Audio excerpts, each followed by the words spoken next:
उस वक्त अंधेरा इतना था, शायद उन्हें कुछ समझ में नहीं आया। लेकिन मैं अंधेरे में सब कुछ समझ तो रहा था, लेकिन मैं चुप था। Good morning India. दोस्तों नमस्कार। दोस्तों आप सबको हमारे चैनल की कहानियाँ कैसी लगती हैं? आप हमें कमेंट बॉक्स पे कमेंट करके अपना राय ज़रूर बताएं। इस कहानी के पसंद आने पर आप इस वीडियो को लाइक अवश्य करें और चैनल पे पहली बार आए हैं तो सब्सक्राइब अवश्य करें। चलो अब शुरू करते हैं आज की हमारे इस कहानी को। कहानी शुरू करने से पहले एक आखिरी बात, कहानी सुनते वक्त ईयरफोन या फिर हेडफोन का उपयोग करें। इससे इस कहानी की ऑडियो क्वालिटी आपको पसंद आएगी जब आपके कानों तक पहुंचेगी। चलो दोस्तों अब इस कहानी को शुरू करते हैं। इस कहानी को शुरू करने से पहले एक और बात, मुझे उम्मीद है कि आप अभी अकेले में बैठे हो है ना। अब चलो मैं आपको बताती हूँ। तो दोस्तों बात कुछ यूँ है कि ये कहानी राजेश की है। राजेश कहता है, मैं बचपन से ही बाहर ही रहता था। अक्सर मैं अपने एक कज़न के घर, चाचा के घर शहर में रहता। मेरा घर गांव में। हम 2 भाई एक बहन है। मेरी बहन की काफ़ी दिन पहले ही शादी हो चुकी है। अभी कुछ दिन पहले ही मेरे बड़े भैया की शादी हुई है। दोस्तों मैं आपको बता दूं कि वो मेरी जो भाभी है वो काफ़ी खूबसूरत है, बहुत ही ज़्यादा खूबसूरत। मैं उनसे ज़्यादा मिला तो नहीं हूँ, लेकिन हाँ 1-2 बार मिलने पर मुझे उनके प्रति बहुत अच्छी वाली ख्यालें तो आई हैं। लेकिन मैं हमेशा चुप रहा, क्योंकि आखिर में हमारा रिश्ता कुछ अलग ही था। मजाक वगैरह चलता था, लेकिन उससे ज़्यादा नहीं। तो दोस्तों ये बात तो यहाँ पर ख़त्म हो जाती है। अब मैं आपको आगे बताती हूँ कि आखिर हुआ क्या। हुआ कुछ यूँ कि मैं अपने घर, मतलब जहाँ मैं रहता था वहाँ से करीब अपना घर 1 साल से नहीं किया था।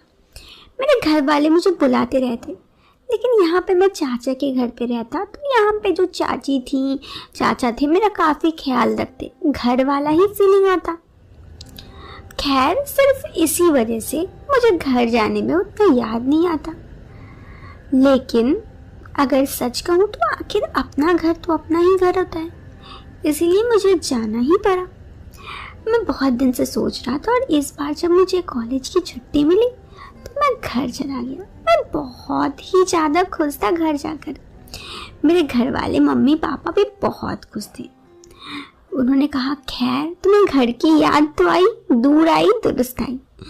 मैं वहाँ पर घर पे रहने लगा। दोस्तों मैं आपको बता दूँ, मेरा घर एक छोटे से शहर में था, जिस वजह से मतलब जो मेरा घर था ना, वहाँ पर ना कोई घूमने का जगह था उतना कुछ खास, और ना ही कोई जाने का। बस इसी वजह से मुझे ज़्यादातर घर पे ही रखना पड़ता। मेरी भाभी मुझसे काफ़ी अच्छे से बातचीत करती, दिन भर सिर्फ और सिर्फ उनसे बातें करते रह कट जाती। वो देखने में काफ़ी खूबसूरत थी। कई बार तो मेरा दिल फिसल जाता उन पे, जब वो मुझे कहती कि अरे देवर जी ये कर दो, वो कर दो, ये खा लीजिए। सच में उनसे इस तरह की बातें करना मुझे बहुत पसंद था, लेकिन मैं उनसे बातें ज़रा कम ही किया करता। खैर एक दिन की बात है, वो मैं उस वक्त टीवी देख रहा था। मेरे बगल में आके बैठी और कहने लगी कि और जनाब क्या हाल चाल। मैंने कहा सब बढ़िया, आप बताइए। उन्होंने कहा मेरा हाल चाल क्या ही हो सकता है, मैं तो इस गांव में ही रहती हूँ, आप शहर में रहते हैं, तो आप ये बताइए कि शहर से ये गांव आपको कैसा लग रहा है। मैंने कहा अरे भाभी जी, अगर आप होंगी तो कभी बुरा भी लग सकता है भला। उन्होंने कहा वाह, आप तो काफ़ी अच्छे से फ्लर्ट भी कर लेते हैं। मैंने कहा मैं काफ़ी अच्छे से और भी बहुत कुछ कर लेता हूँ। जब उन्होंने पूछा क्या क्या, तो मैं कहा वो छोड़िए, वो आपको नहीं बताने वाला। इस बात पर वो बोली, अरे आप तो शर्मा गए। मैंने कहा नहीं नहीं, लेकिन अगर मैं बोलूंगी गा तो आप शर्मा जाओगे। दोस्तों इतना सारा बातचीत होने के बाद वो वापस चली। उस दिन की बात है, मैं घर पर ही था और घर पे रात को मैं अपने कमरे पे सोया हुआ था। तो उस दिन मैं देखा, तो जब मैं रात में उठा एक बार टीवी बंद करने, तो उनके रूम का लाइट जल रहा था। मुझे लगा कि शायद भैया भाभी दोनों एक दूसरे से बातचीत कर रहे होंगे, क्वालिटी टाइम स्पेंड कर रहे होंगे। पता नहीं मेरे दिमाग में क्या आया, मैं उठा और उनके रूम पे चला गया। जब मैं उनके रूम पर के गया तो देखा कि अरे भैया तो बाहर ही सोए हुए थे और भाभी कुछ बुक्स पढ़ रही थी।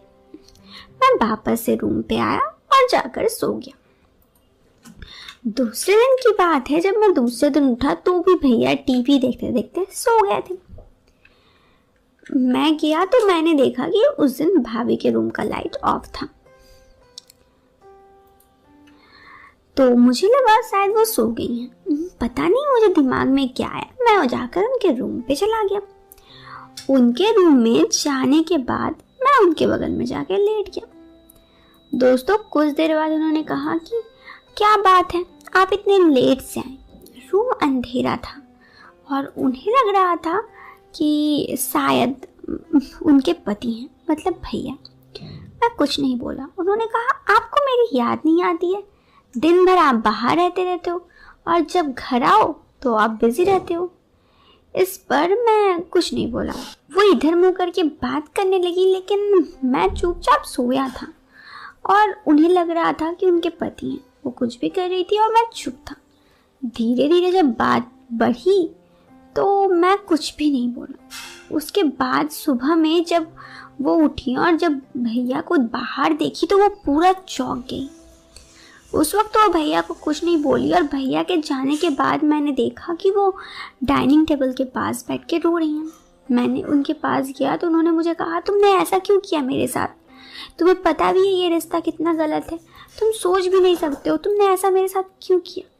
मैंने उन्हें कई बार समझाया कि देखिए जो भी हुआ वो कुछ गलत नहीं है, लेकिन वो मानने को तैयार नहीं थी। मैंने उन्हें बताया कि देखिए ये सब कुछ नॉर्मल सी बात है, मैं आपको बहुत पसंद करता हूँ। लेकिन जब वो नहीं मानी तो उन्हें मैं कुछ वीडियोस वगैरह दिखाया कि देखिए ये सब कुछ नॉर्मल है। तब जाकर वो मानी। तो मैंने कहा क्या बात है भाभी, भैया आपको टाइम नहीं देते? तो उन्होंने कहा तुम्हें तो पता है तुम्हारे भैया काम पे काफ़ी व्यस्त रहते हैं और हमेशा बाहर ही रहते हैं और इसीलिए उनके साथ मैं टाइम स्पेंड नहीं कर पाती हूँ। खैर इस बात के बाद मैंने उन्हें कहा कि अच्छा।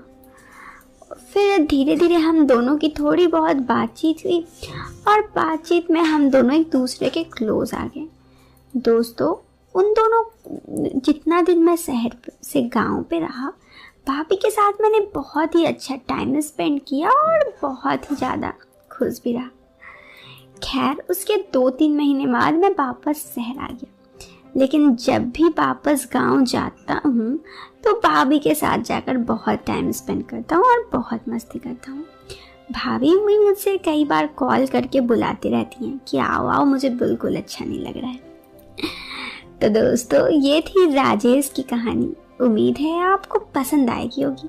तो वीडियो के पसंद आने पर आप वीडियो को लाइक अवश्य करें और चैनल पे पहली बार आए हैं तो सब्सक्राइब अवश्य करें।